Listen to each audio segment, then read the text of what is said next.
اعوذ باللہ من الشیطان الرجیم بسم اللہ الرحمن الرحیم وحرمنا علیہ المراضع من قبل فقالت هل ادلکم علی اہل بیت یکفلونہ لکم وہم لہ ناصحون فرددناہ الی امہ کی تقر عینها ولا تحزن وَلِتَعْلَمَ أَنَّ وَعْدَ اللَّهِ حَقٌّ وَلَكِنَّ أَكْثَرَهُمْ لَا يَعْلَمُونَ وَلَمَّا بَلَغَ أَشُدَّهُ وَاسْتَوَىٰ آتَيْنَاهُ حُكْمًا وَعِلْمًا وَكَذَلِكَ نَجْزِي الْمُحْسِنِينَ وَدَخَلَ الْمَدِينَةَ عَلَىٰ حِينِ غَفْلَةٍ مِّنْ أَهْلِهَا فَوَجَدَ فِيهَا رَجُلَيْنِ يَقْتَتِلَانِ هَٰذَا مِنْ شِيعَتِهِ وَهَٰذَا مِنْ عَدُوِّهِ فاستغاثه الذي من شيعته على الذي من عدوه فوكزه موسى فقضى عليه قال هذا من عمل الشيطان إنه عدو مضل مبين قال رب إني ظلمت نفسي فاغفر لي فغفر له إنه هو الغفور الرحيم قال رب بما أنعمت علي فلن أكون ظهيرا للمجرمين فأصبح في المدينة خائفا يترقب فإذا الذي استنصره بالأمس يستصرخه قال له موسى إنك لغوي مبين فلما أن أراد أن يبطش بالذي هو عدو لهما قال يا موسى تريد أن تقتلني كما قتلت نفسا بالأمس إن تريد إلا أن تكون جبارا في الأرض وما تريد أن تكون من المصلحين وجاء رجل من أقصى المدينة يسعى قال يا موسى إن الملأ يأتمرون بك ليقتلوك فاخرج إني لك من الناصحين فخرج منها خائفا يترقب قال رب نجني من القوم الظالمين صدق الله العظيم. سورۃ القصص کی آیہ نمبر 12 سے 21 تک آیات تلاوت کی گئی. حضرت موسیٰ علیہ السلام کو فرعون کے گماشتوں سے بچانے کے لیے اللہ کے الہام کے مطابق ان کی والدہ نے باکس میں پیک کر کے دریا میں ڈلوا دیا بہن کے ہاتھوں حضرت مریم، اور ان کو یہ تاکید کی کہ تم اس باکس کو دیکھتی جاؤ لیکن اجنبی اور غیر بن کر، تاکہ کسی کو شبہ نہ ہو کہ اسی لڑکی نے یہ ڈالا ہے، تو دور دور سے دیکھو کہ یہ جاتا کہاں ہے، تاکہ ان لوگوں کو پتہ نہ لگے کہ اسی نے ڈالا ہے. خیر وہ ڈال کر ساتھ ساتھ جاتی رہیں، اور یہ کہ فرعون کے محل کے قریب سے گزرنے لگا تو اس کی بیوی نے یا بقول دیگر اس کی بیٹی نے اس کو پکڑ لیا، کھول کر دیکھا تو ماشاء اللہ حسن و جمال کا پیکر بچہ تھا. فرعون کی نیت وہی تھی، اور اس نے چاہا کہ اس بچے کو بھی قتل کر دے، ہو نہ ہو یہ دشمن قوم کا ہی ہو، اور وہی بچہ نہ ہو کہ جس کے ہاتھوں میرے اقتدار کا خاتمہ ہوگا. لیکن بیوی کی سفارش پر اس نے اپنا ارادہ ملتوی کر دیا. جیسے سورہ طٰہٰ میں اللہ تعالی نے فرمایا ہے کہ اے موسیٰ، من جملہ اور احسانات کے تجھ پر میرا ایک یہ احسان بھی ہے کہ وَأَلْقَيْتُ عَلَيْكَ مَحَبَّةً مِّنِّي، میں نے اپنی طرف سے تیرے اندر محبت کے جذبات پیدا کر دیے ہیں، جو تجھے دیکھے گا تجھ سے پیار ہی کرے گا. تو اس کی بیوی کو پیار آیا جی کہ نہیں، اس کو نہیں قتل کرنا، عَسَىٰ أَن يَنفَعُنِي، ہو سکتا ہے بڑا ہو کر ہمارے لیے نفع بخش ہو، أَوْ نَتَّخِذَهُ وَلَدًا، ہم اس کو بیٹا ہی بنا لیں گے، معصوم بچہ ہے، کسی کا بھی ہو، ہمارا ہوگا جب ہمارے پاس پلے گا. تو اس نے خیر کہا کہ ہو سکتا ہے تجھے نفع پہنچائے، لیکن بہرحال تیری سفارش پہ میں کچھ نہیں کہتا. پھر مسئلہ یہ ہوا کہ اب اس کی پرورش کا کیا ہوگا، یہ تو دودھ پیتا بچہ ہے۔ تو اس نے شہر میں منادی کرا دی کہ جتنی بھی دودھ والی خواتین ہیں وہ آئیں۔ سب آئیں، لیکن بچے نے کسی کا دودھ نہیں لیا۔ اسی کو اللہ ذکر فرماتے ہیں، وَحَرَّمْنَا عَلَيْهِ الْمَرَاضِعَ مِن قَبْلُ، اور ہم نے منع کر دیا موسیٰ پر دودھ پلانے والیوں کو پہلے ہی سے،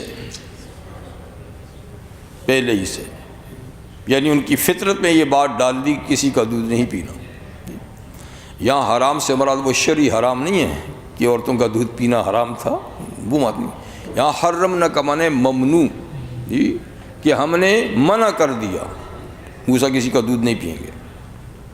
تو جتنی خواتین آئیں کسی کا دودھ نہیں لیا، پریشان ہو گئے۔ تو حضرت مریم بھی چلتے چلتے محل میں پہنچ گئیں، دیکھیں کہ بھیا کے ساتھ ہوتا کیا ہے۔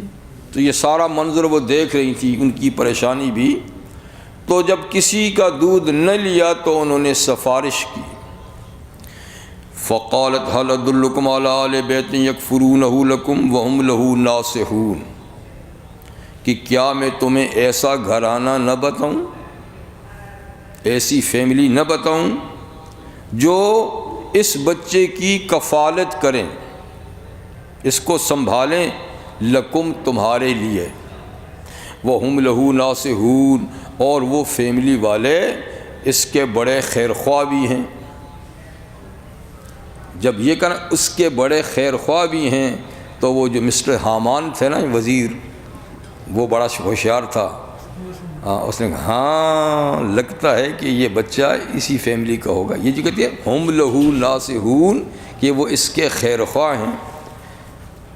لیکن حضرت مریم بھی کچھ کم چالاک نہیں تھی، انہوں نے فوراً کہا نہیں، لہو کا معنی ہے فرعون، بچے کے نہیں، یعنی فرعون کے خیر خواہ ہیں، بدخواہ نہیں ہے گھر والے، تو وہ اس کی وجہ سے بچے کی اچھی پرورش کریں گے، وہ اس کے خیر خواہ ہیں۔ تو بال اس کی بات کو یوں دبا دیا، حالانکہ اس کا مقصد تو بچے ہی کا تھا، لیکن جب شبہ ہوا تو اس نے بات کو پھیر دیا۔ تو وہ بڑے پریشان تھے کہ اس کے لیے دودھ کا کیا ہو، کسی خاتون کا دودھ نہیں لے رہا۔ جب اس نے کہا تو بڑے خوش ہوئے، یہ تو بڑی اچھی بات تم نے کر لی، جاؤ اس خاندان کی خاتون کو بلا کر لے آؤ تاکہ مسئلہ حل ہو۔ تو وہ تشریف لے گئیں اور ماں کو بلا کر لے آئیں۔ ماں جب تشریف لائیں اور بچے کو چھاتی سے لگایا تو ماشاءاللہ پینے لگ گیا۔ تو بڑے خوش ہو گئے اور سارا خرچہ بھی برداشت کرنے کے لیے تیار ہو گیا، بادشاہ تو تھا۔ تو یومیہ 1 پاؤنڈ تنخواہ لگ گئی بچے کی۔ انہوں نے کہا ٹھیک ہے دودھ تو پلاؤں گی، لیکن میرے اور بھی ننھے بچے ہیں، میں تمہارے محل میں رہ نہیں سکتی، ان بچوں کو بھی دیکھ بھال کرنی ہے جو میرے اپنے دوسرے بچے ہیں۔ تو یوں کر سکتی ہوں کہ اس بچے کو میں اپنے گھر لے جاؤں، تو دودھ پلائے کروں گی، ٹھیک ہے۔ کہا ٹھیک ہے گھر لے جاؤ، کبھی کبھی ملانے کے لیے لے آیا کرو، کبھی کبھی ملانے کے لیے گھر لے جاؤ۔ تو یوں اللہ فرماتے ہیں فرددناہ الی امہ، ہم نے جو الہام کیا تھا کہ یہ واپس انا رادوہ الیک، غم نہ کر واپس تجھے پہنچائیں گے، تو فرددناہ الی امہ، ہم نے واپس لوٹا دیا موسیٰ کو ماں کی گود میں، کئی تقر عینہا، تاکہ اس کی آنکھیں ٹھنڈی رہیں بچے کو دیکھ دیکھ کر، ولا تحزنا، اور وہ کسی غم میں مبتلا نہ ہو، اور تاکہ یہ جان لے ان وعد اللہ حق، کہ اللہ کا وعدہ برحق ہے، جو الہام کی صورت میں وعدہ کیا تھا اللہ نے پورا کر دیا۔ ولیکن اکثرہم لا یعلمون، لیکن اکثر لوگ بات کو جانتے نہیں ہیں کہ جہاں اللہ کی تدبیر کام کرتی ہیں وہاں بندوں کی تدبیریں فیل ہو جاتی ہیں۔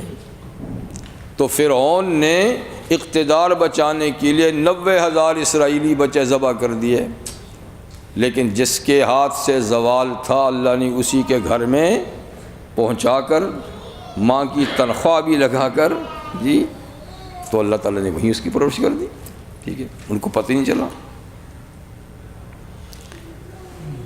تو یہ بات ہوئی کہ ماں کو تنخواہ بھی لگ گئی، بچہ بھی مل گیا، گھر بھی لے گئی، ساری چیزیں ہو گئی۔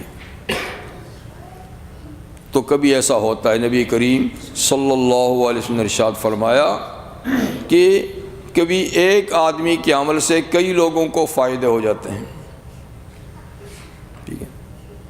تو یہاں موسیٰ علیہ السلام کی وجہ سے ماں کو بھی معاشی فائدہ بھی ہو گیا اور ذہنی سکون بھی مل گیا، سب چیزیں مل گئیں، اور جو اللہ کا کام کرنا تھا وہ بھی ہو گیا، وہ بچہ قتل سے بچ گیا، زوال کا باعث بنا۔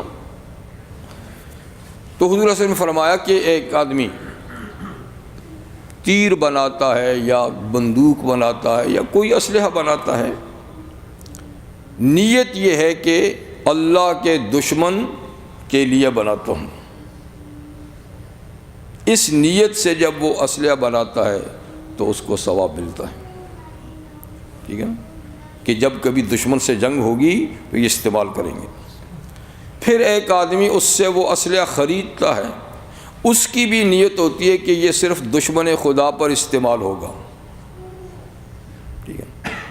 اور ایک تیسرا آدمی ہے جو اس کو دشمن پر استعمال کرتا ہے اسی نیت سے کہ میں دشمن خدا کا مقابلہ کر رہا ہوں۔ تو فرمایا کہ ایک تیر ہے یا ایک رائفل ہے یا آپ جو بھی کہیں، اس تین آدمیوں کو ثواب ملا اس سے، بنانے والے کو بھی، لینے والے کو بھی، استعمال کرنے والے کو بھی۔ تو جتنی چیز میں نیتیں ہوتی ہیں اتنی اس کا ثواب بڑھتا چلا جاتا ہے جی۔ تو یہاں نیت کا مسئلہ تو نہیں ہے، لیکن بھارت کے فوائد کی بات ہے، تو فائدے کس کس کو پہنچ رہے ہیں؟ ادھر سے اٹھانے والی کو بھی فائدہ مل گیا، جس نے کہا تھا نا قرۃ عین لی ولک، یہ بچہ میری اور تیری آنکھوں کی ٹھنڈک ہوگا، اللہ نے اس کو ایمان نصیب کر دیا اس بچے سے، اس کا فائدہ بھی ہو گیا، ٹھیک، بچے کا فائدہ بھی ہو گیا، ماں کا فائدہ بھی ہو گیا، اور جس کا نہیں ہونا تھا اس نے تو کہہ دیا تھا نا تیری آنکھوں کی ٹھنڈک ہو سکتا ہے میری نہیں، تیری خاطر چھوڑتا ہوں۔ تو جس کی نیت ہی خراب ہو، تو اگر وہ بھی کہتا کہ شاید میری آنکھوں کی ٹھنڈک، اللہ اس کو ایمان کی توفیق دیتا ہے، لیکن جو ہے ہی بد نیت ہے تو اسے کچھ فائدہ نہ ہوا، لیکن جو نیک نیت تھے سب کو فائدہ ہو گیا۔ خیر، موسیٰ علیہ السلام دودھ کے زمانے میں مائی کے گھر میں رہ کبھی کبھی لاتی تھیں، اس کے بعد شاہی محل میں منتقل ہو گئے اور شہزادوں جیسی زندگی گزارتے رہے، تاہاں کہ 30 یا 33 سال وہاں گزر گئے۔ اسی کا اللہ ذکر فرماتے وَلَمَّا بَلَغَ أَشُدَّهُ وَاسْتَوَى، اور جب موسیٰ علیہ السلام فرعون کے ہاں اپنی قوت کو پہنچے اور سنبھل گئے، تو 30-33 سال کی جو عمر ہے نا، اس میں آدمی کی ساری قوتیں کمپلیٹ ہو جاتی ہیں، جسم کا بڑھنا، ذہنی توانائی، جسمانی توانائی، یعنی جتنی چیزیں ہیں نا وہ مکمل ہو جاتی ہیں، اور پھر 33 سال سے 40 سال تک گھٹتی بڑھتی نہیں، لیول میں رہتی ہیں، اور 40 سال کے بعد پھر قوتیں اب رفتہ رفتہ کم ہونی شروع ہو جاتی ہیں۔ تو اسی کو اشد کہتے ہیں، 33 سال کی عمر کو، اور جنتیوں کی عمر بھی یہی ہوگی، یہی ہوگی، لیکن وہ گھٹے گی بڑھے گی نہیں، اسی عمر میں جائیں گے، اسی میں ہمیشہ کے لیے رہیں گے، وہاں گھٹنا بڑھنا ہی ہے۔ لیکن زندگی جو ہے دنیا میں وہ پہلے سے ترقی کرتے کرتے کرتے 33 تک پہنچ کے پھر رک جاتی ہے، پھر 40 تک رکی رہتی ہے، 40 کے بعد پھر زوال شروع ہو جاتا ہے۔ وَلَمَّا بَلَغَ أَشُدَّهُ، جب موسیٰ علیہ السلام اپنی قوت کو، جسمانی ذہنی ہر طرح کی قوت کو پہنچے، واستویٰ، اور سنبھل گئے، یعنی ساری قوتیں برابر ہو گئیں، آتیناہ حکمًا وعلما، تو ہم نے ان کو قوت فیصلہ عطا فرمائی، حکم، حکم کا معنی تو ایک حکم کرنا ہوتا ہے نا، ایک حکم کا معنی قوت فیصلہ، جو بہترین ججمنٹ کر سکے۔ تو قوت فیصلہ و علم، اور ہم نے ان کو علم بھی عطا فرمایا۔ تو یہ علم ابھی نبوت کا علم نہیں ہے، کیونکہ نبوت تو ان کو پھر آگے چل کر ملی نا جی۔ تو یہ بھی ابھی جو ان کو قوت فیصلہ ہے، تو یہ ایسی وہ بھی اللہ کی عطا اور قدرت سے جو علم ان کو حاصل ہوا وہ، اور جو سمجھ بوجھ حاصل ہوئی وہ ہے۔ کیونکہ نبی نبوت ملنے سے پہلے بھی بلند عالی مرتبہ ولی ہوتا ہے اور معصوم ہی ہوتا ہے، اللہ تعالیٰ اس کی حفاظت فرماتے ہیں، اور وہ صاحب الرائے بھی ہوتا ہے، اس کی رائے، اس کے فیصلے، سب چیزیں جو ہیں نا وہ بالکل، صرف یہ کہ نبوت کا جو ٹائٹل ہے نا وہ نہیں ملا ہوتا، باقی ان میں صلاحیت ہر طرح کی نبی والی ہوتی ہے۔ تو ہم نے ان کو قوت فیصلہ اور علم عطا کیا۔ وَكَذَلِكَ نَجْزِي الْمُحْسِنِينَ، اور ایسے ہی ہم نیکی کرنے والوں کو بدلہ دیتے ہیں۔ یعنی یہ قانون عام ہے جی، کہ جو نیکوکار ہوتا ہے اور اپنی زندگی شروع سے ہی پاک صاف رکھتا ہے، تو ہم اس کو اسی طرح کی صلاحیتیں بخشتے ہیں، اسی طرح کی نعمتیں ان کو بخشتے ہیں جی۔ جب اس عمر کو پہنچے تو ایک واقعہ رونما ہوا جی۔ اس سے پہلے کیا ہوئے وہ تو معلوم نہیں ہے، لیکن اتنی بات اس واقعے سے بھی معلوم ہوتی ہے کہ وہ خوش نہیں تھے فرعون کے نظام سے، اور اپنی حیثیت کے مطابق وہ اس کی ظالمانہ کارروائیوں پر روک ٹوک کرتے ہی رہتے ہوں گے، کیونکہ آخر اب 33 سال بڑی عمر ہے، اس عرصے میں پوری حکومت کا اور اس کے نظام کا جائزہ بھی آپ لیتے ہوں گے، اور ضرور اصلاح کی کوشش بھی کرتے ہوں گے، لیکن وہ آئی گئی کرتا ہوگا، نہیں مانتا ہوگا جی۔ لیکن اب ایک ایسا واقعہ رونما ہوا 33 سال کے بعد کہ وہ دخل المدینہ، حضرت موسیٰ علیہ السلام ایک دن شہر میں داخل ہوئے۔ تو ظاہر بات ہے کہ رہتے بھی کیپٹل میں تھے، شہری میں تو رہتے تھے، لیکن یہ وہ شہر نہیں ہے جس میں رہتے تھے جو دارالحکومت تھا، بلکہ یہ اس سے کوئی 10-12 میل کے فاصلے پہ ایک دوسرا شہر تھا جس کو منیف یا منف کہتے ہیں جی۔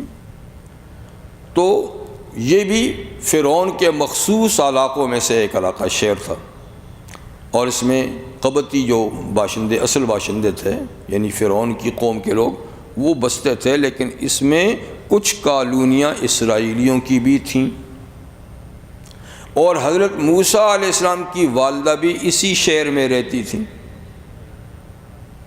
تو اس لیے گاہ بگاہ موسیٰ علیہ السلام ماں کی ملاقات کے لیے بھی جایا کرتے تھے۔ 30 سال کا بڑا عرصہ ہے، کئی دفعہ گئے ہوں گے جی۔ تو ان کا آنا جانا یونیورسٹی میں ہوتا تھا۔ اب ایسا ہوا کہ اس عمر میں جب پہنچے تو اس شہر میں آپ داخل ہوئے، کس وقت؟ اعلیٰ حین غفلت من اہلہا، ایسے وقت میں شہر میں گئے کہ شہر کے باشندے بے خبر تھے، بے خبری کے عالم میں تھے، یعنی سوئے ہوئے تھے۔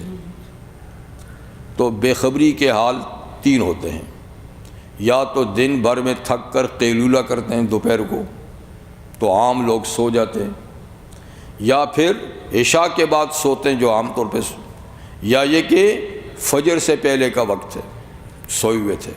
تو یہ 3 غفلت کے وقت ہیں، یا عین دوپہر کے وقت، یا اس وقت عشاء وغیرہ کہاں ہوتی ہے، بس رات کا وقت، اور یا یہ کہ صبح سورج نکلنے سے پہلے کا وقت، جس میں عام لوگ گھروں کے اندر غفلت میں۔ تو موسیٰ علیہ السلام کا داخلہ ان 3 وقتوں میں سے کسی وقت میں ہوا کہ عام شہری گھروں میں آرام کر رہے تھے۔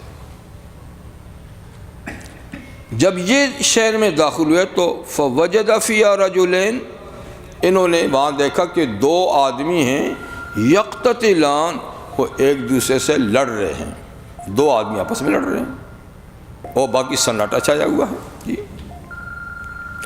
چونکہ اس شہر میں اسرائیلی بھی رہتے تھے اور قبطی بھی رہتے تھے، اور تمام اسرائیلیوں پر قبطی بہت ظلم و ستم ڈھاتے تھے، اور بالخصوص اس شہر کے اندر جو قبطی تھے وہ اسرائیلیوں پر بہت ہی زیادہ ظلم کرتے تھے، یعنی ان کو ایک بدترین غلام کی حیثیت سے بنا رکھا تھا، ہر طرح کا جور اور ظلم ان پہ کرتے تھے۔ تو جب موسیٰ علیہ السلام گئے تو دو آدمی لڑ رہے ہیں، ایک قبطی ہے جی اور ایک اسرائیلی ہے۔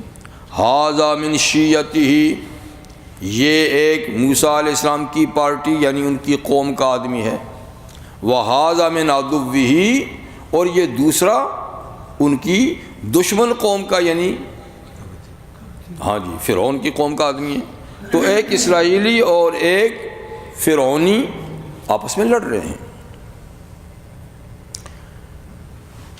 جب یہ پہنچے تو وہ ظلم ڈھا رہا تھا اسرائیلی پر، مار پیٹ کر رہا تھا اس کو، تو فاستغاثہ الذی من شیعتہ علی الذی من عدوہ، استغاثہ کیا موسیٰ علیہ السلام سے۔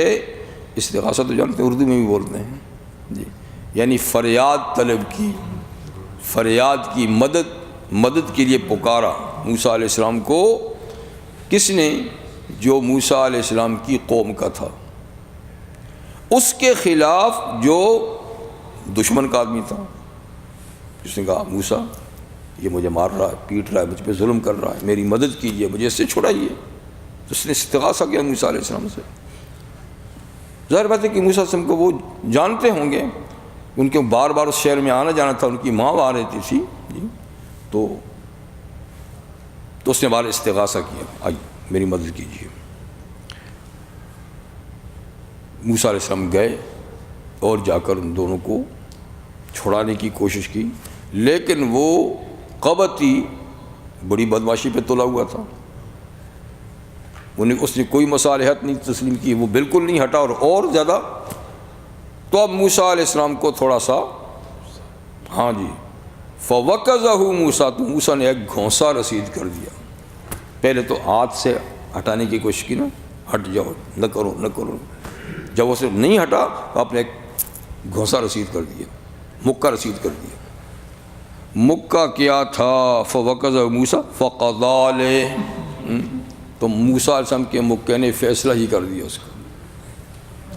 موسیٰ علیہ السلام کا ارادہ قتل کا نہیں تھا، چھڑانے کا تھا، لیکن یوں وہ چھوڑتا نہیں تھا، تو آپ نے تھوڑا سا اس کو ایسا کیا، تو قضاء الہی سے وہ مکہ پیغام موت بن گیا۔ آخر نبی کی قوت ہے نا، تو نبی میں تو بڑی طاقت ہوتی ہے، آزماتے نہیں ہیں نبی، مار کھا لیتے ہیں پر مارتے نہیں ہیں، لیکن کسی کو لگا دیں تو پھر بچتا بھی نہیں ہے۔ ہاں جی، اسی لیے حضور صلی اللہ علیہ وسلم نے فرمایا کہ اس سے بھی بڑا بدبخت کوئی نہیں جو اللہ کے نبی کو قتل کرے۔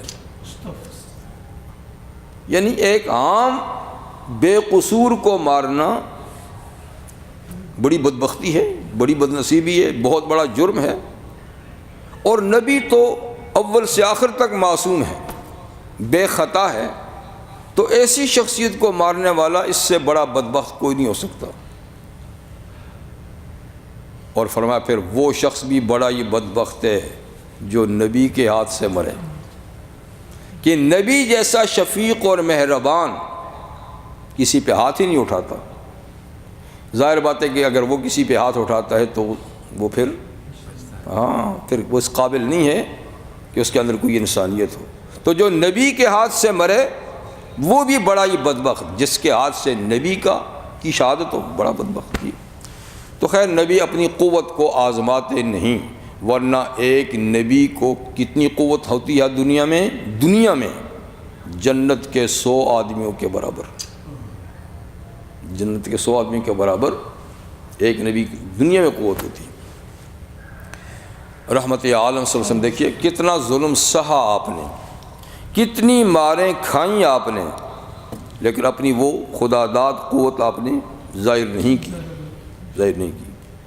ایک دو موقع ایسے ہیں کہ آپ نے اس کو ظاہر کیا بس، باقی نہیں ظاہر کیا. ایک رکانہ کے مقابلے میں، جی پہلوان کے مقابلے میں، کہ اس نے شرط ہی اسلام کی ایسی لگائی تھی کہ اس کے بغیر چارہ نہیں تھا کہ اس کو قوت دکھائیں. کہ میں دلائل نہیں سمجھتا، موٹے دماغ کا آدمی ہوں، میں طاقت سمجھتا ہوں، تو مجھے عرب میں کوئی پچھاڑ نہیں سکا. اگر آپ مجھے پچھاڑ دیں گے تو میں آپ کی نبوت کو مان لوں گا، اس لیے کہ آپ آج تک کسی نے پچھاڑا ہی نہیں مجھے. تب چونکہ اس کی ہدایت کا مسئلہ تھا اور اس کے بغیر کوئی دلیل اس پہ اثر نہیں کرتی تھی، تو رحمت عالم صلی اللہ علیہ وسلم نے چیلنج قبول کر لیا کہ پھر آ جا. آیا تو حضور صلی اللہ علیہ وسلم نے بغیر کوئی کرتب دکھائے جیسے پہلوان کرتے ہیں، ایسا بازوؤں سے اٹھا کر رکھ دیا زمین پہ، اٹھایا اور رکھ دیا. اس کے ہوش و حواس اڑ گئے، اس کی سمجھ میں نہیں آ رہا تھا کہ میرے ساتھ کیا ہوا. اس نے کہا سمجھ نہیں آئی، ایک دفعہ اور. اچھا آپ نے دوبارہ اٹھا کے رکھا تو پھر کہا جی سمجھے نہیں. جب تیسری دفعہ آپ نے اٹھا کر رکھا تو اس نے کہا لا الہ الا اللہ محمد اشہد ان لا الہ الا اللہ، کہ آج تک تو میرا بازو کوئی نہیں ہلا سکا اور میری پاؤں کے نیچے سے گائے کا اور اونٹ کا کچا چمڑا کوئی کھینچ نہیں سکا.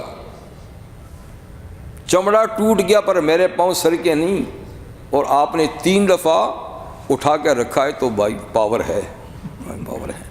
تو اس لیے دلیل کی پاور نہیں سمجھتا تو حضور صلی اللہ علیہ وسلم ایک دفعہ یہ آپ نے قوت کا مظاہرہ کیا. ایک دفعہ خندق کھودتے وقت وہ جو چٹان آئی اور کسی سے وہ چٹان نہیں ٹوٹی تو حضور صلی اللہ علیہ وسلم کی 3 ضربوں سے پاش ہو گئی.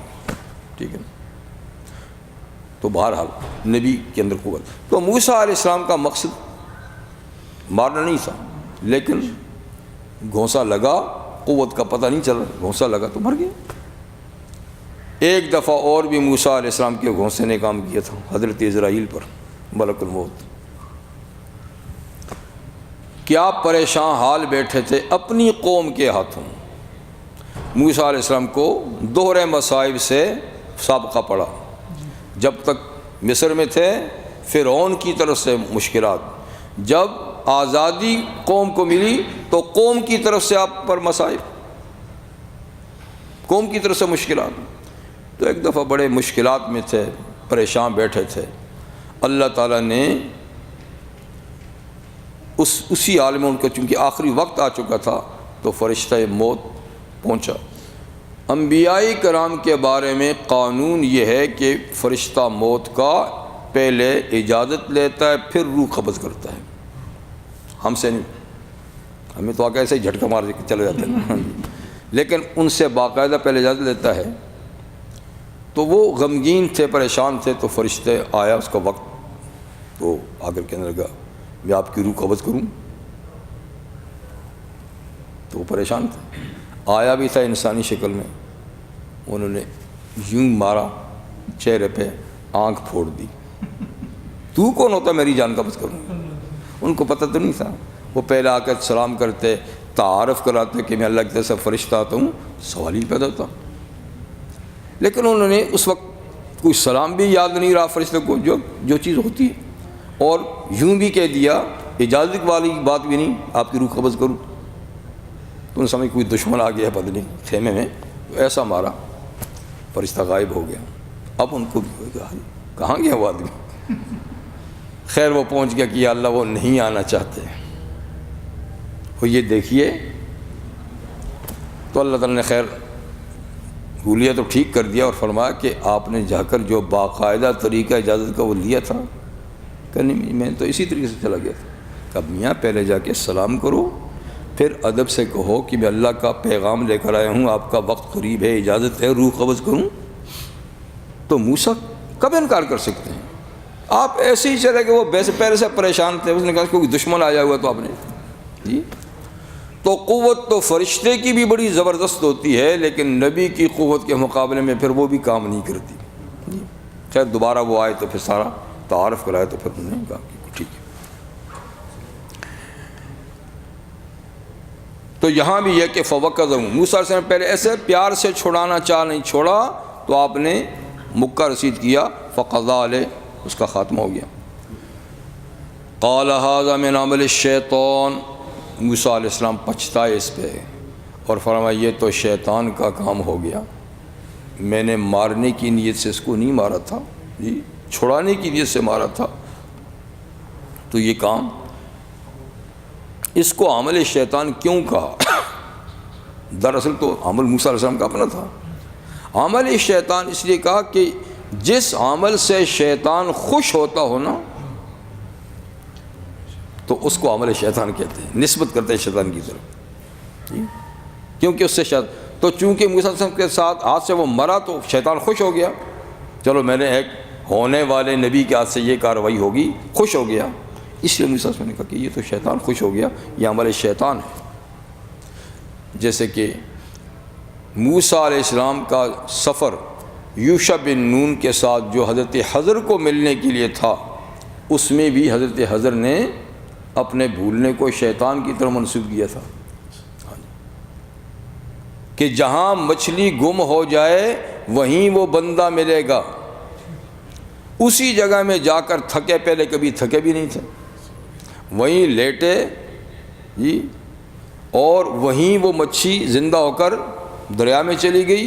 جب موسیٰ علیہ السلام اٹھے تو ان کو قصہ بھول گیا، ان کی آنکھوں کے سامنے گیا تھا لیکن قصہ بھول گیا، تو چل پڑے ان کے ساتھ۔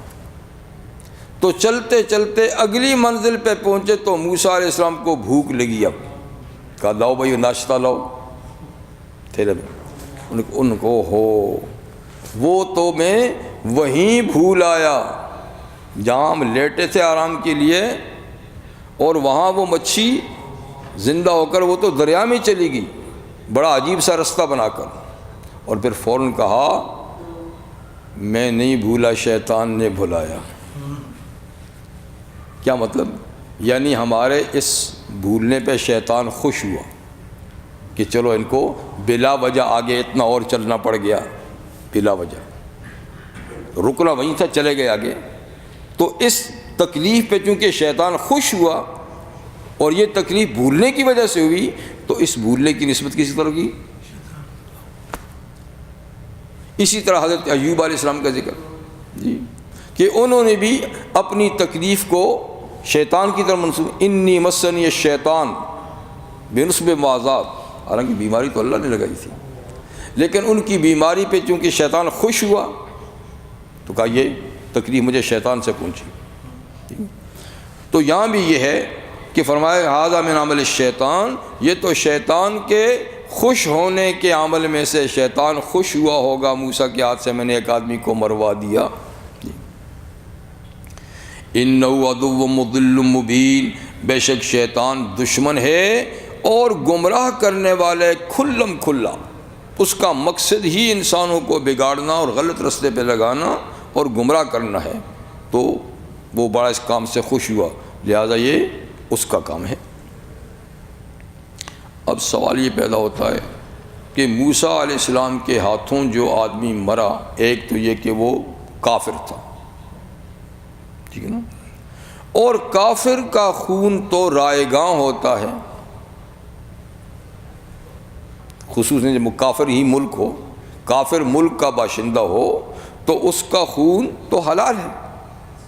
تو موسیٰ علیہ السلام کیوں پریشان ہوئے؟ ایک کافر، اور پھر وہ ظالم بھی ہے، ظلم بھی کر رہا تھا، اور پھر یہ کہ موسیٰ علیہ السلام نے کوئی قصداً مارا بھی نہیں، چھڑانے کی نیت سے، تو جس عمل میں نیت اور ارادہ نہ ہو وہ گناہ نہیں ہوتا۔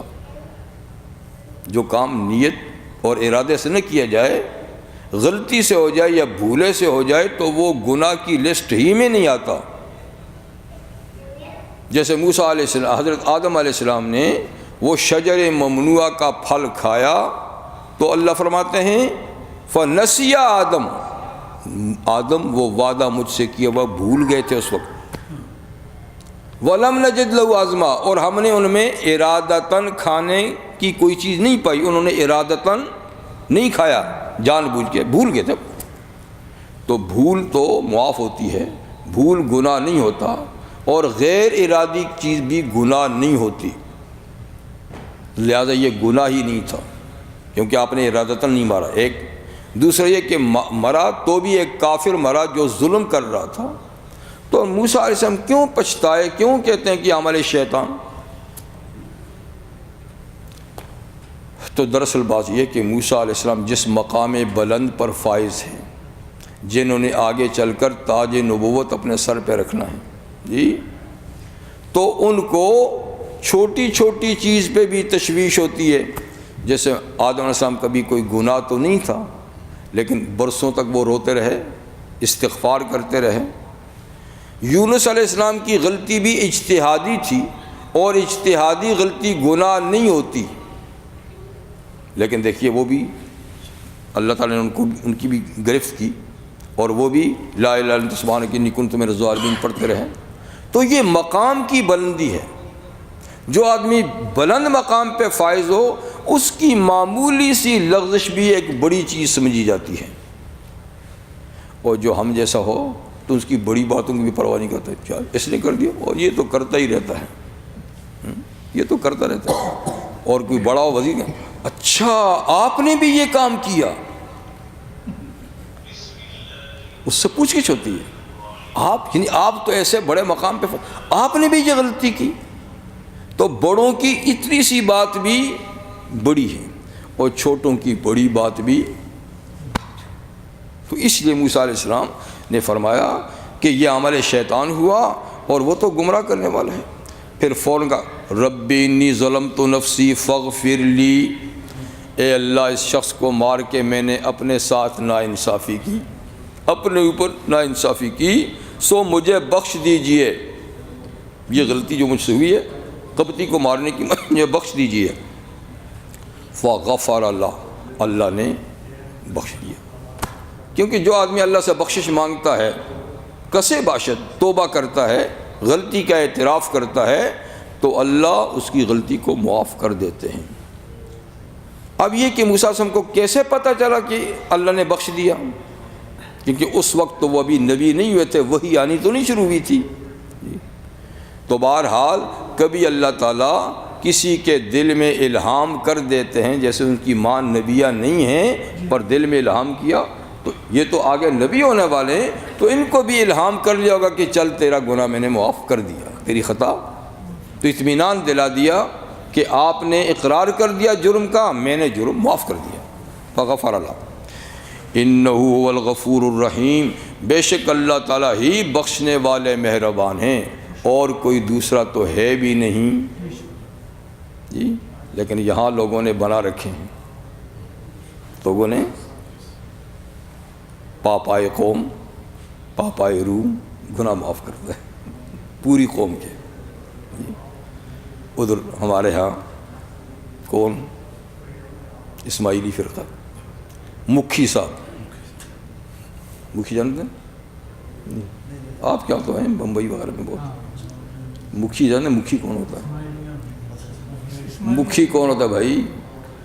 مکھی نہیں، مکھی تو صدر ان کا جو امام ہوتا ہے یار، اس کو مکھی کہتے ہیں، ان کا جو مولوی صاحب ہوتا ہے نا، مکھی۔ تو مکھی کے پاس اختیار ہوتا ہے کہتے ہیں، مگر فیس جمع کرنی ہوتی ہے جی ہاں۔ تو جیسا جرم ہے اس کی الگ الگ جرائم کی فیس ہے، وہ آپ لے جا کر اس کے پاس جمع کر دیں، اپنا گناہ بھی لکھ دیں، یہ فیس بھی لیجئے، تو وہ آپ کو چٹ لکھ کے دے دے گا کہ یہ گناہ معاف ہو گیا۔ اللہ فرماتے ہیں انہ هو الغفور الرحیم، بے شک شان یہ ہے کہ وہی ذات ہے غفور الرحیم، کسی کو حق نہیں کہ کسی کا گناہ معاف کر دے جی۔ آپ اپنا حق معاف کر سکتے ہیں، اپنا حق معاف کر سکتے ہیں، لیکن آپ دوسرے کے گناہوں کو نہیں معاف کر سکتے۔ اللہ ہے جو سب کے گناہوں کو معاف کرتا ہے، یہ اللہ کا نبی کہتا ہے۔ اگر یہ اختیار ہوتا تو نبی کے پاس ہوتا نا، لیکن نبی بھی اپنی کسی امتی کا گناہ نہیں معاف کر سکتے، استغفار کر سکتے ہیں۔ سورۃ النساء میں ہے وَلَوْ أَنَّهُمْ إِذ ظَّلَمُوا أَنفُسَهُمْ جَاءُوكَ فَاسْتَغْفَرُوا اللَّهَ وَاسْتَغْفَرَ لَهُمُ الرَّسُولُ لَوَجَدُوا اللَّهَ تَوَّابًا رَحِيمًا۔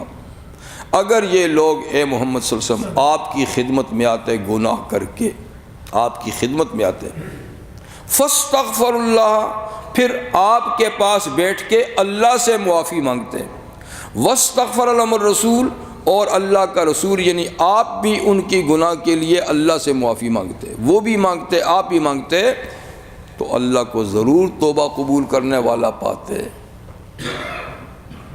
تو حضور کے لیے بھی نہیں کہا کہ آپ کے پاس آ کر آتے تو آپ ان کو معاف کرتے، خود بھی آپ کی خدمت میں اللہ سے استغفار کرتے، آپ بھی ان کے لیے اللہ سے استغفار کرتے، تو ضرور اللہ کو تواب الرحیم پاتے۔ تو گناہ معاف کرنے والے صرف اللہ ہیں۔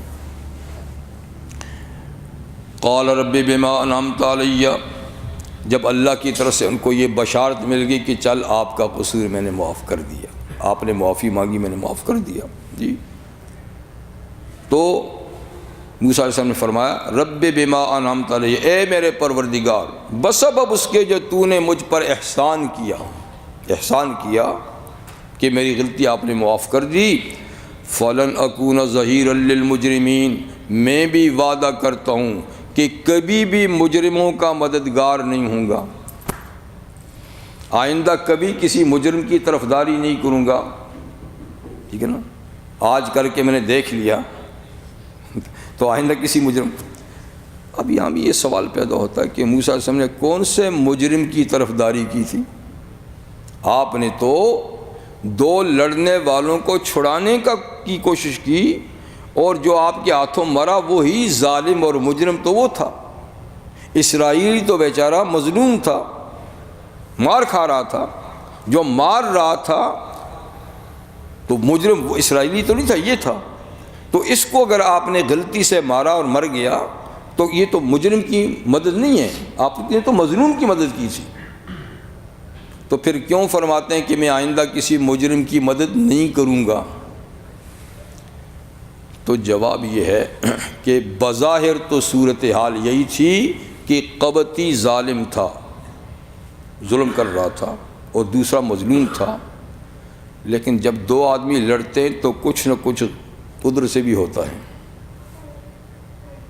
کوئی چھیڑ چھاڑ ادھر سے بھی تو ہوتی ہے نا بھائی، تھوڑی سی، ہاں جی، تو ممکن ہے کہ اس نے بھی کچھ زیادتی کی ہو، پھر زیادہ زیادتی اس کی ہوگی، لیکن ہو سکتا ہے کوئی چھیڑ چھاڑ اس نے کی ہو، ہاں، تو اس طرح ہو سکتا ہے کہ بظاہر تو وہ مجرم نہیں لیکن کچھ جرم اس کا بھی ہو، ٹھیک ہے نا، تو موسیٰ علیہ السلام نے اسی لیے کہا کہ آئندہ میں مجرموں کی اعانت نہیں کروں گا، اس وقت تو میں نے اس کو مظلوم سمجھا، اس کی مدد کی، ممکن ہے کہ ظلم اس کی طرف سے ہوا ہو، شروعات اس کی طرف سے ہوئی ہوں جی، تو پھر مجرم وہ بھی تو ہوا نا، تو میں آئندہ مجرموں کی مدد نہیں کروں گا۔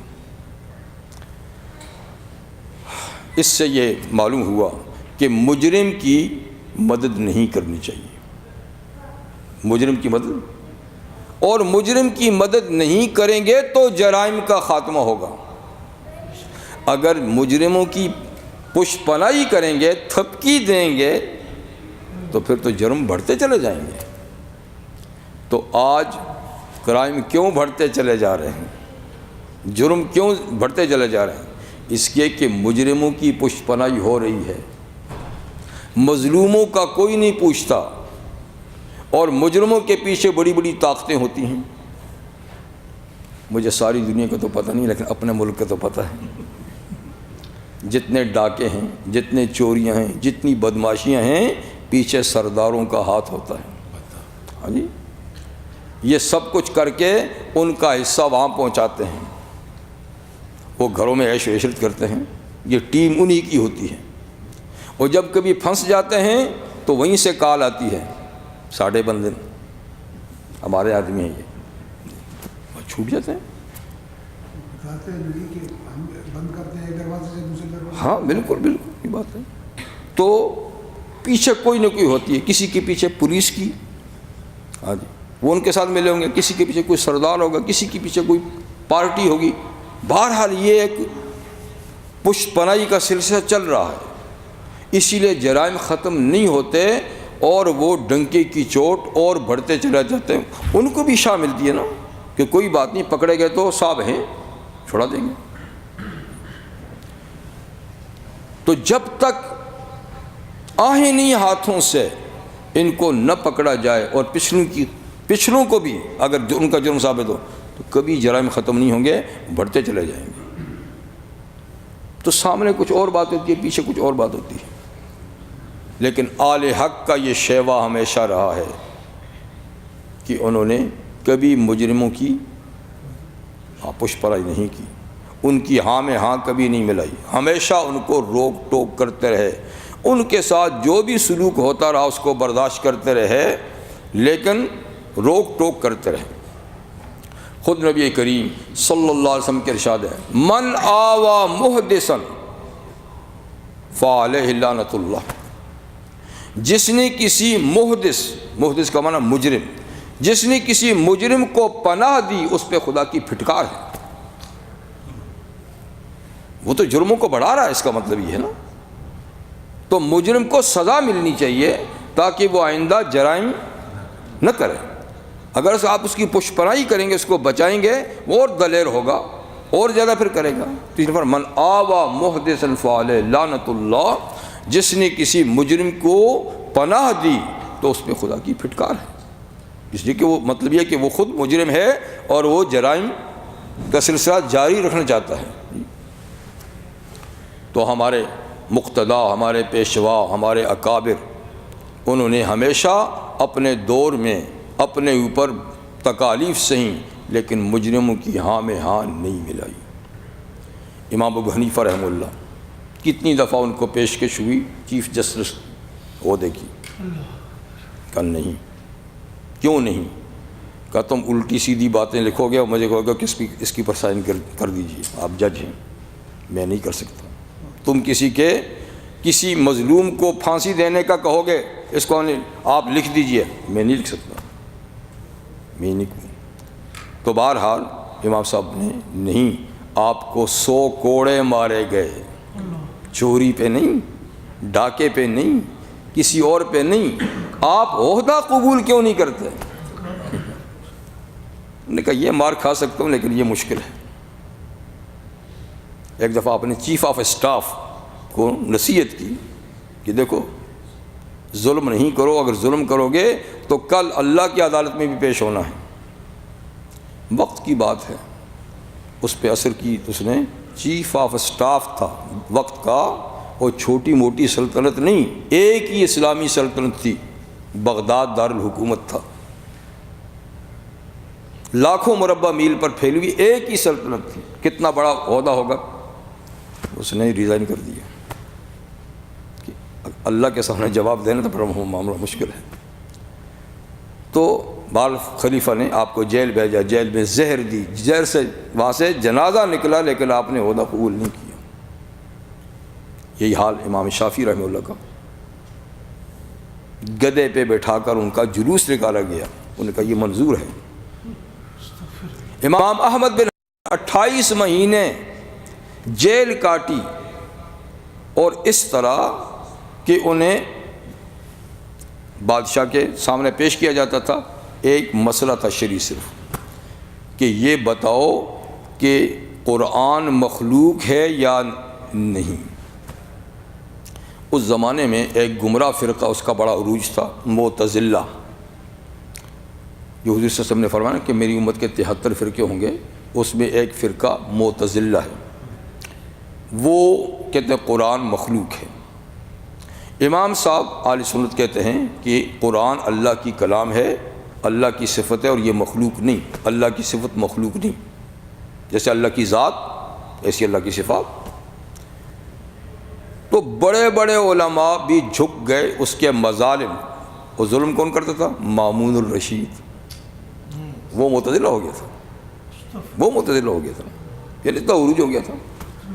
ہاں جی، تو امام صاحب کو انہوں نے بڑی استقامت اللہ تعالیٰ نے ان کو دی تھی، تو ان کو روزہ بلاتے، ہاں جی کیا موقف ہے؟ کہا جی وہی موقف ہے کہ قرآن اللہ کی کلام ہے، مخلوق نہیں ہے۔ دربار میں جلاد کو بلا کر کوڑے لگواتے تھے، اتنے کوڑے کہ گوشت پھٹ جاتا تھا، چمڑا اتر جاتا تھا، ہڈیاں ظاہر ہو جاتی تھیں، پھر کہتے جیل میں لے جاؤ، وہاں مرہم پٹی کرتے تھے، جب وہ زخم تھوڑا سا ٹھیک ہوتا ہے پھر بلاتے، ہاں جی اب کیا موقف ہے، کہ جی وہی ہے، پھر چمڑے ادھیڑ دیتے تھے 28 مہینے، لیکن موقف سے نہیں ہٹے۔ یہ ہے کہ ہم کسی مجرم کے طرفدار نہیں ہیں۔ امام مالک ایک فتویٰ دیا تھا، ایک فتویٰ، یہ ان کے اجتہاد کا ہے کہ مکرہ کی طلاق نہیں ہوتی، یعنی جس پہ زبردستی کی جائے، زبردستی سائن لیے جائیں کہ تو طلاق دے بیوی کو، اور وہ اس میں آ کر طلاق لکھ دے تو وہ طلاق نہیں ہوتی۔ اس میں تھوڑا سا اختلاف ائمہ کا، لیکن امام صاحب کا یہ موقف تھا۔ تو گورنر جو تھا اس نے کہا یہ تو میرے مزاج کے خلاف ہے، کیونکہ اس زمانے میں گورنر بھی تو عالم ہی ہوتے تھے نا، آج کی طرح تو نہیں تھا نا، علم کچھ نہ کچھ ان میں بھی ہوتا تھا، لیکن جب کرسی آ جاتی ہے نا تو پھر علم دب جاتا ہے، کرسی اوپر آ جاتی ہے۔ ہاں تو خیر اس کا موقف تھا کہ نہیں، ان کا موقف تھا کہ ہے۔ امام صاحب ڈٹے رہے تو امام صاحب پہ 70 کوڑے لگائے اس پر، اسی مسئلے پہ کہ یہ فتویٰ آپ کیوں دے رہے ہیں، کمی دوں گا۔ پھر امام صاحب کو مدینہ منورہ کی گلیوں میں گدھے پہ بٹھا کے جلوس بھی ان کا نکلوایا۔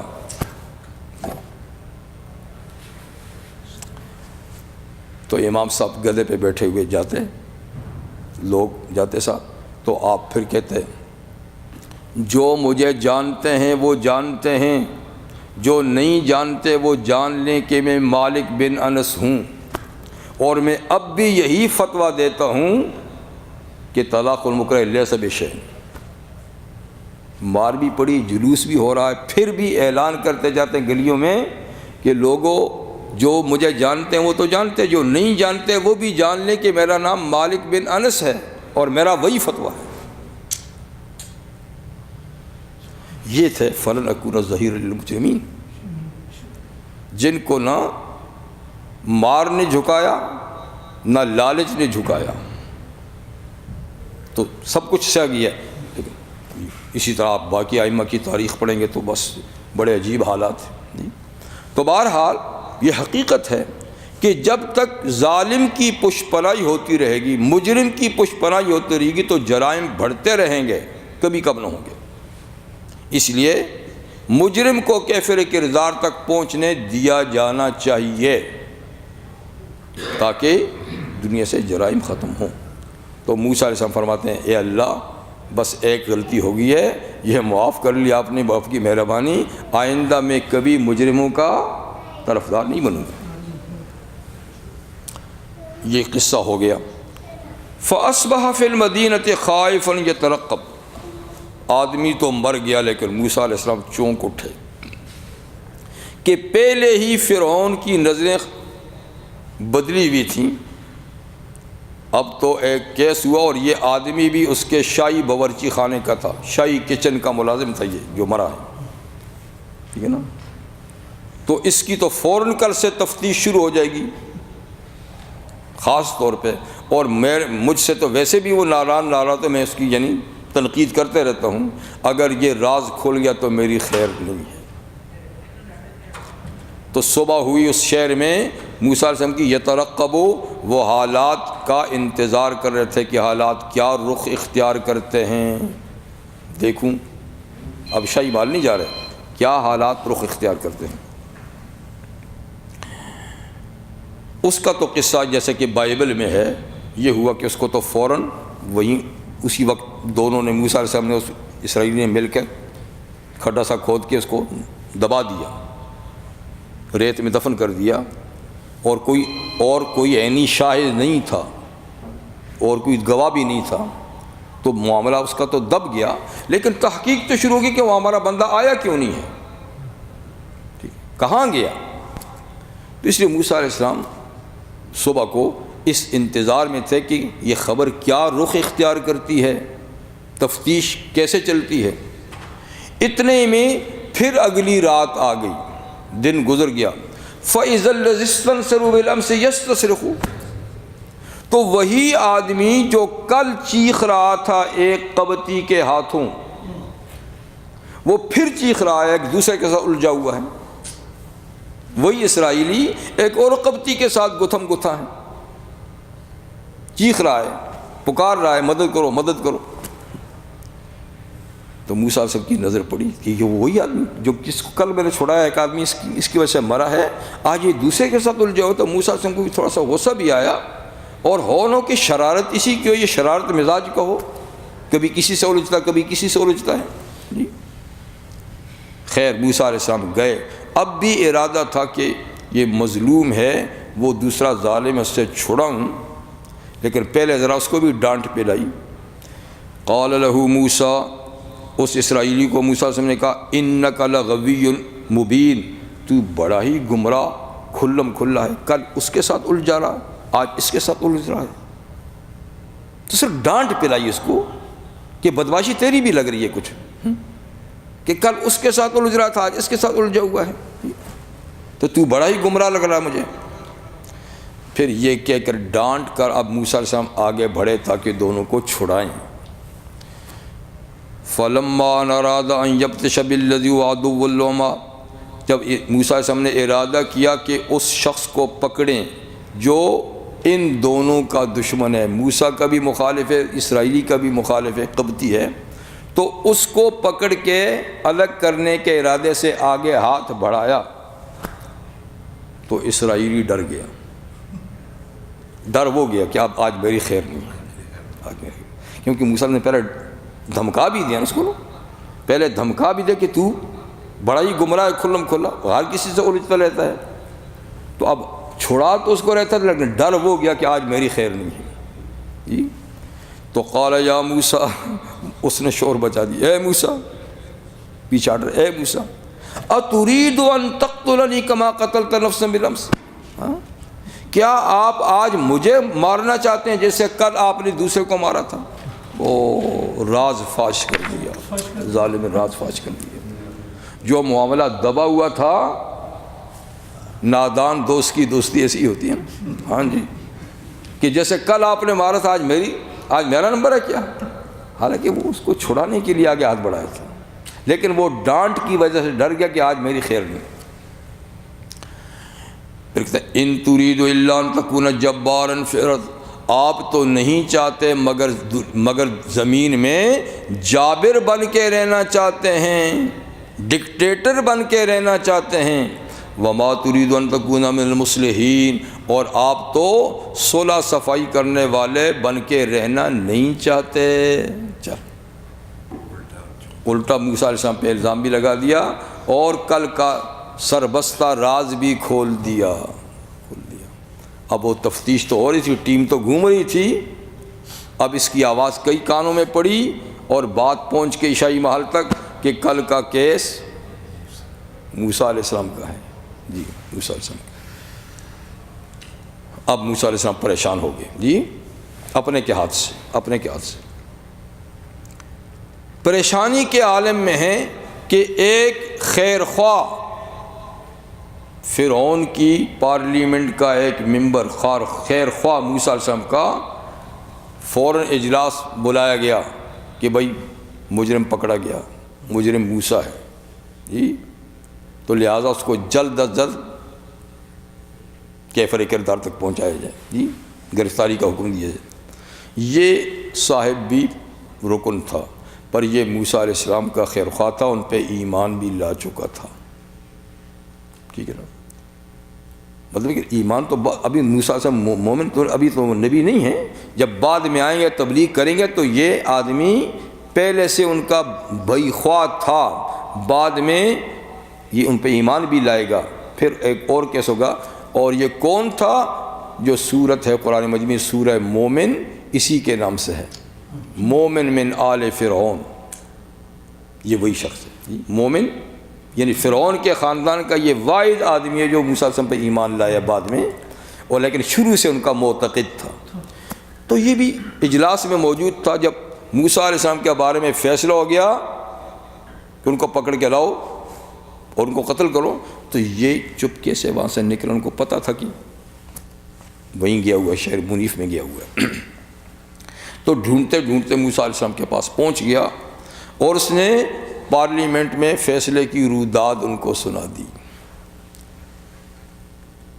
قال یا موسیٰ ان الملأ یأتمرون بک وجاء رجل من اقصى المدینہ، اور ایک آدمی آیا مدینہ کے یعنی شہر کے اس کنارے سے، یسعی دوڑتا ہوا آیا اور آ کر کہا یا موسیٰ ان الملأ یأتمرون بک، کہ پارلیمنٹ کے ممبران آپ کے بارے میں مشورہ کر رہے ہیں، سرداران قوم، مشیران فرعون آپ کے بارے میں ہاں جی فیصلہ کر رہے ہیں، لیقتلوک کہ آپ کو مار ڈالیں، فخرج آپ نکل جائیے، اب واپس نہیں جانا، یہاں سے بھی نکل جائیں، انی لک من الناصحین، میں آپ کے خیر خواہ لوگوں میں سے ہوں، آپ کا بھلا چاہنے والوں میں سے ہوں، اب واپس تو کیا جانا، یہاں سے بھی آپ نکل جائیں، کہیں بچاؤ کی جگہ میں چلے جائیں، آپ کے بارے میں فیصلہ ہو گیا۔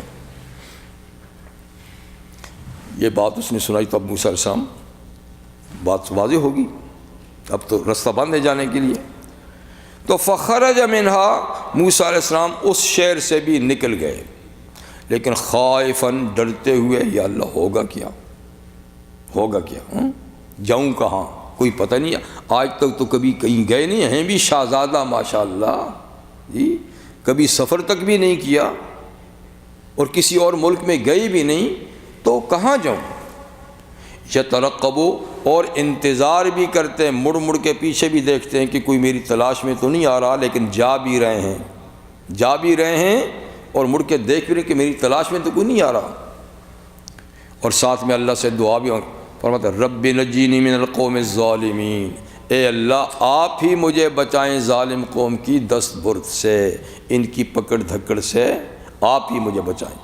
تو یہ کہہ رہے ہیں، جا رہے ہیں، پیچھے مڑ مڑ کے دیکھ بھی نہیں کہ کوئی آ تو نہیں رہا۔ تو جب آدمی ظالموں کے نرغے میں پھنس جائے تو ہمیں بھی یہی دعا کرنے کی تلقین ہے قرآن مجید میں، جیسے رب نجنی من القوم الظالمین، ربنا لا تجعلنا فتنۃ للقوم الظالمین، اے اللہ ہمیں ظالم لوگوں کی آزمائش کا نشانہ نہ بنائیں، ربنا لا تجعلنا فتنۃ للقوم الظالمین ونجنا برحمتک من القوم الکافرین، اور اپنی مہربانی سے یا اللہ کافروں سے ہمیں بچائے رکھیے۔ تو یہ دعا ہمیں بھی پڑھنی چاہیے، اس لیے کہ ہم بھی تو نرغے میں ہیں نا، یہاں بھی نرغے میں ہیں، ربنا لا تجعلنا فتنۃ للقوم الظالمین ونجنا برحمتک من القوم الکافرین۔ تو خیر موسیٰ علیہ السلام نے یہ دعا پڑھی اور رخت سفر باندھا۔ آگے کہاں جا رہے ہیں تو انشاءاللہ آگے اگلے پروگرام میں ہوگا۔